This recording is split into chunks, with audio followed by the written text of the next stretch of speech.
আসসালামু আলাইকুম ভিউয়ার্স, আপনারা সকলে কেমন আছেন?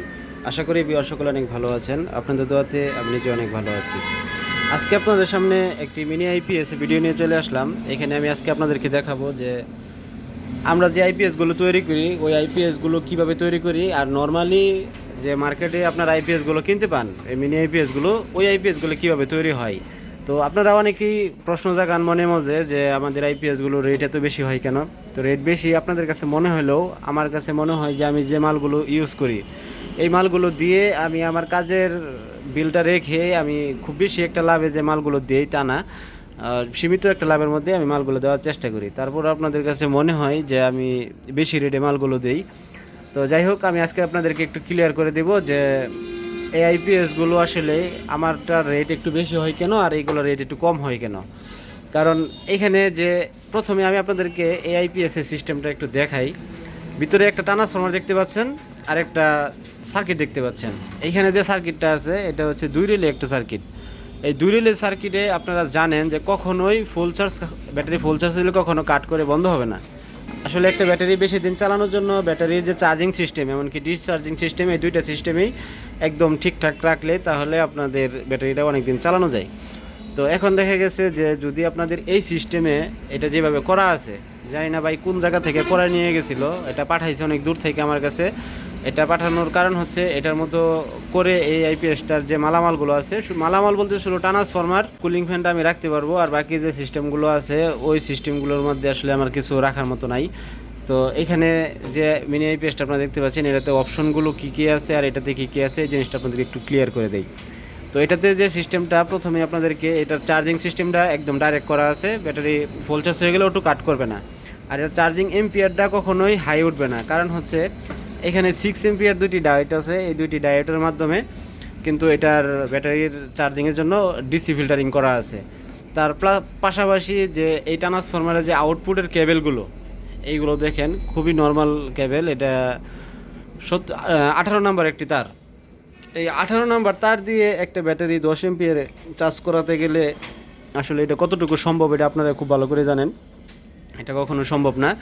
আর এটার যে সিস্টেমটা এই সিস্টেমে আপনারা দেখতে পাচ্ছেন পিছনে 2টা আউটপুট আছে আর ব্যাটারি কেবেল আছে। এই ব্যাটারি কেবেলটাও চিকন। তারপরে এটা যে এসি সকেটটা এটার হিসাব বাদ দিলাম, এটা যাই হোক। তো এখন সামনের সাইডে আপনারা কি পাচ্ছেন, একটা ফ্যান, একটা লাইট, একটা পাওয়ার সুইচ অন অফ। এখানে পাওয়ার চার্জিং, এই চার্জিং লাইটটা কোনো দিনও জ্বলবে না এই সার্কিট দিয়ে।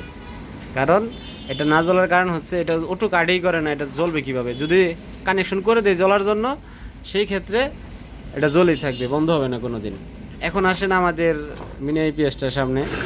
এই মিনি আইপিএসটা যদি আপনারা দেখেন এটা সামনে তাকালে মনে হয় যে একটা গর্জিয়াস একটা প্রোডাক্ট।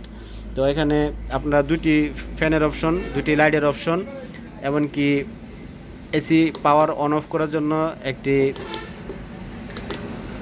সুইচ, এমনকি এটার সাথে আপনারা সোলার সিস্টেমও পাচ্ছেন। প্লাস পাশাপাশি আপনারা এটার সাথে একটা ডিসপ্লে পাচ্ছেন। ডিসপ্লেতে আপনারা এখানে কত ভোল্টেজ আছে ব্যাটারিতে আর কত ভোল্টেজ ওঠার পরে ব্যাটারিটা ফুল চার্জ কাট করলো এই জিনিসটা আপনারা ডিসপ্লেতে দেখতে পারবেন। তারপরে আসেন পিছনের সাইডে এই আইপিএসটাকে কুলিং করার জন্য এখানে একটা কুলিং ফ্যান দেওয়া আছে। তো এখানে এক্সস্ট ফ্যান সিস্টেম করা আছে, কিন্তু এটার সাথে এক্সস্ট ফ্যান সিস্টেম করা নাই, ভিতরে একটা ফ্যান দেওয়া আছে। তো ভিতরে বাতাস ভিতরেই সার্কেল করবে, এটা আসলে ঠান্ডা হওয়ার কোনো অপশনই হয় না। তো এখানে আপনারা আমাদের বডির পিছনে আপনারা দেখতে পাচ্ছেন যে এখানে একটা কুলিং ফ্যানের অপশন আছে। ভিতরের যে গরম হাওয়াটা আছে এদিক দিয়ে ঠান্ডা হাওয়া ভিতরে ঢোকাবে আর এদিক দিয়ে গরম হাওয়া বের করে দেবে। ভিতরে তেমন টেম্পারেচার বাড়ার কোনো সম্ভাবনা নেই। প্লাস এটার সাথে যে 2টি ফ্যানের এমনকি 2টি লাইটের অপশন আছে, এমনকি এটার পিছনে সোলার ইনপুট করার অপশনও আছে। তো এখানে আপনারা সর্বোচ্চ 12 ভোল্ট সোলার সিস্টেম হলে সেই ক্ষেত্রে আপনারা 500 ওয়াট সোলার প্যানেল ইনপুট করতে পারবেন। যদি 24 ভোল্ট সোলার প্যানেল হয় সেই ক্ষেত্রে আপনারা 1000 ওয়াট সোলার প্যানেল এখানে ইনপুট করতে পারবেন। সরাসরি সোলার থেকে 2টা তার নিয়ে এসে এখানে লাগাই দিলেই হবে, আলাদাভাবে আপনাদের কোনো কন্ট্রোলার প্রয়োজন হবে না। তো এখানে একটি প্রোটেকশনের জন্য ফিউজ আছে যেটা এটার সাথে নাই। আর এখানে ব্যাটারির যে কেবেলগুলো আছে এই কেবেলগুলো কিন্তু অনেক হেভি। দেখেন আমরা লাক্স লাগাই দেই, এমনকি ব্যাটারির কেবেলগুলো এগুলো থাকে হলো আমাদের যে কেবেলগুলো আছে এগুলো 10 RMB দিয়ে থাকি। আর সামনের সাইডটা আপনাদেরকে তো দেখাই দিলাম, এখন আমি ভিতরের সাইডে একটু খুলে দেখাই। ভিতরের সাইডে যদি আপনারা আসেন তাহলে দেখতে পারবেন এটার যে অটো কাট সিস্টেম সার্কিটটা, এটা কিন্তু চায়না সার্কিট। এই চায়না সার্কিট দিয়ে আমরা এই আইপিএসের অটো কাট সিস্টেমটা করে থাকি। এখন যদি আপনারা আরেকটা জিনিস খেয়াল করেন, এখানে যে রেকটিফায়ারগুলো আছে, এই রেকটিফায়ারগুলো কিন্তু 50 এম্পিয়ার রেকটিফায়ার। তো ব্যাটারির যে 12 ভোল্ট একটা এসি পাওয়ার সাপ্লাই যেহেতু ট্রান্সফরমার আউটপুটে আসে, সেটাকে ডিসিতে ফিল্টারিং করার জন্য এখানে রেকটিফায়ারগুলো 50 এম্পিয়ারে ব্যবহার করা আছে। আর এটাতে কত এম্পিয়ার ব্যবহার করা আছে এটা আপনারা নিজের চোখে দেখে নেন। 6 এম্পিয়ার রেকটিফায়ার দিয়ে করা আছে, মানে এটা হচ্ছে একটা ডায়োড আর এগুলো হচ্ছে রেকটিফায়ার। তো এখানে অনেক ব্যবধান আছে, কাজেরও অনেক কম বেশ আছে, যার কারণে আমাদের আইপিএসগুলো চাইলেও কম রেটে বিক্রি করা যায় না। এটাতে খরচ কত আছে যদি আপনারা হিসাব করেন, আর এটার যে তারটা আছে এই তারটা কিন্তু আপনারা দূর থেকে দেখলে বুঝতে পারবেন কি না, আসলে এটাতে 13 নাম্বার তার, যার কারণে এটাতে সর্বোচ্চ 20 এম্পিয়ার পর্যন্ত লোড দেওয়া সম্ভব। আর এটার যে তার আছে এটা হচ্ছে 18 নম্বর তার, এটার সাথে 6 এম্পিয়ার 7 এম্পিয়ার লোড দিলে তারপরও ট্রান্সফরমারটা গরম হবে, কিন্তু এটাতে গরম হওয়ার কোনো সম্ভাবনা নাই। কুরের সাইজ সেম, শুধুমাত্র ভিতরে কপার কম বেশি আছে, যার কারণে দামটা অনেক কম বেশি হয়ে যায়। তো এই ট্রান্সফরমারটা দিয়ে আপনাদের এই আইপিএসের প্যাকেজটা হচ্ছে টোটাল 5,000 টাকা। টোটাল প্যাকেজটার দাম হচ্ছে 5,000 টাকা। আর এইটা দিয়ে আপনাদের টোটাল প্যাকেজটা কত পড়বে আপনারা বলেন। আমরা যে বডিটা ব্যবহার করছি, এই বডিটার গ্যাস সাইজ আপনারা দেখলে বুঝতে পারবেন এটা গ্যাসের সাইজ কত মোটা গ্যাস দিয়ে আমরা কাজটা করে থাকি। আর এইটা দেখেন কত নর্মাল কাজ, তবে এটাই বাঁকা করা অসম্ভব। প্রথম বেলায় কিন্তু এইগুলো বডি দিয়ে কাজ করতাম, কিন্তু যখন দেখলাম যে মার্কেটে এইগুলো বডি দিয়ে আমি কাজ করে আসলে নিজের বদনামি কামাচ্ছি, কুরিয়ারে মাল দেওয়ার সময় দেখা গেছে এই মালগুলো অনেক মানে এরকম বুসা তেরাবেরা হয়ে যায়, সেই ক্ষেত্রে নিজের কাজের রিপুটেশন খারাপ হয়। তার জন্য আমি চিন্তা করলাম যে ভালো করে বডি অর্ডার করে বানিয়ে নিয়ে আসার জন্য, সেই জন্য আমি এরকম বডি নিজে অর্ডার করে আমার দোকানের নাম দিয়ে করে নিয়ে আসছি। তো এই টোটাল আইপিএসটার রেট কত দেওয়া যায় আপনারা কমেন্ট বক্সে ইনশাল্লাহ বলে দিবেন।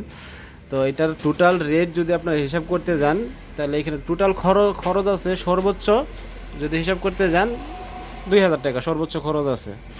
আর এইখানে যদি হিসাব করতে যান তাহলে এখানে খরচ কত আছে, এখানে খরচ কত আছে। এই সার্কিটটার দাম হচ্ছে 500 টাকা, এই সার্কিটটার দাম হচ্ছে 100 টাকা। তারপর এখানে রেকটিফায়ারের দাম কত আছে, এখানে ডায়োডের দাম কত আছে, রেকটিফায়ার নিচে হিটসিং আছে, এখানে রেলি আছে, কুলিং ফ্যান আছে। তারপরে সব কিছু মিলিয়ে যদি আপনারা হিসাব করতে যান তো এখানে ডিসপ্লে আছে। আর ট্রান্সফরমার হচ্ছে একটি আইপিএস ট্রান্সফরমার, এখানে 4টা আউটপুট অপশন আছে, সোলার সিস্টেম আছে। আর এটাতে কি আছে, এই জিনিসগুলো আপনারা বিবেচনা করে তারপরে আসলে মন্তব্য করবেন যে জিনিসের রেট কোনটার কম বেশি কেন হয়ে যায়, এই জিনিসটা আপনারা বুঝে শুনে তারপর মন্তব্য করবেন। তো যাই হোক, আজকে আর ভিডিও বড় করব না, ভিডিওটি এখানে শেষ করছি। দেখা হচ্ছে পরবর্তী আরও কোনো ভিডিওতে। আপনারা সকলে ভালো থাকবেন। আল্লাহ হাফেজ।